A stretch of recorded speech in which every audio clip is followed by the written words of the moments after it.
welcome once again to another Chess.com podcast. Now today I flipped the board because we're going to look at an opening, but this time not how to particularly destroy the opening, but something I found out, a bit of a new variation in the Budapest Gambit. Now I'm playing in a Budapest Gambit themed tournament. If you're a member of a website such as Chess.com, you can choose to play in themed open tournaments. So the opening for this tournament is d4, knight f6, c4, e5, the Budapest Gambit, and it allows you to hone your skills against one particular opening and just keep playing it over and over, exploring the different variations.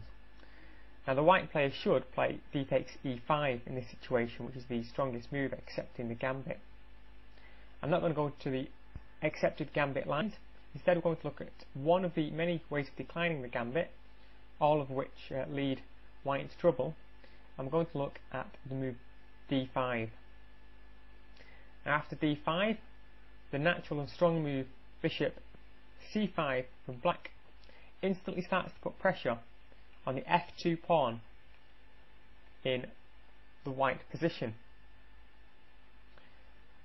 Now seeing this pressure being instigated against f2, white might try to pin the knight from coming to g4 by playing bishop to g5, but now this is a lost game.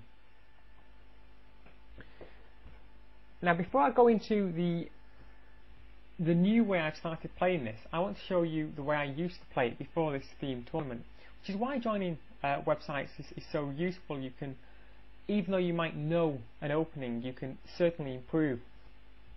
Now in this position I used to play bishop takes c2. It forces king takes f2. If the king came to d2, then simply knight to e4, king to c2, queen to g5 picks up both a pawn and a bishop for free. So the king is forced to take on f2. And then I used to play knight to g4. Now I won't go into it, but the move knight to e4 is a mistake because it allows the king to come in to the middle of the board. Although he might not do this, it's not a strong move, and knight g4 is the correct move. The king might go back to e1, queen goes to g5, and then something like queen g2.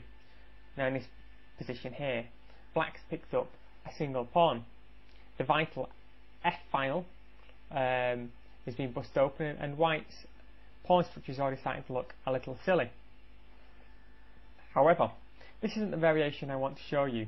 Today I want to show you the new way I've started playing the position after bishop g5.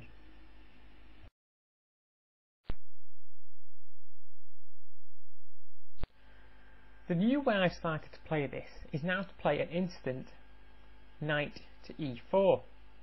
Now what does this threaten? Well, if the bishop was to foolishly take on d8, then we have bishop to f2, checkmate. And this is why I like this variation. There are many more ways white can go wrong.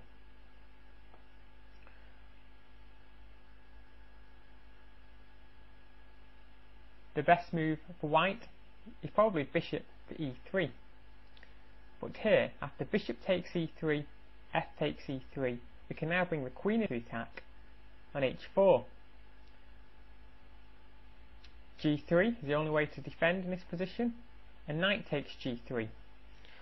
We can see that the rook is pinned, so the bishop can't take the knight on g3, and knight f3 is the most logical reply in this situation, putting pressure on the black queen. The queen comes back to h6, and after moves such as g1 to unpin and attack that knight, the knight can take on f1, rook takes f1, queen takes e3, and although we see in this situation that black is very much underdeveloped, he's now 2 pawns up, and he's got a bishop instead of a knight, which in these open positions should give an advantage. I'd certainly recommend in future that if people get to this position with bishop to g5, which is a mistake by white. But the best way to punish it is knight to e4 rather than the bishop takes f2 you see quite often in Budapest Gambit books. Thank you for watching this Chess.com podcast.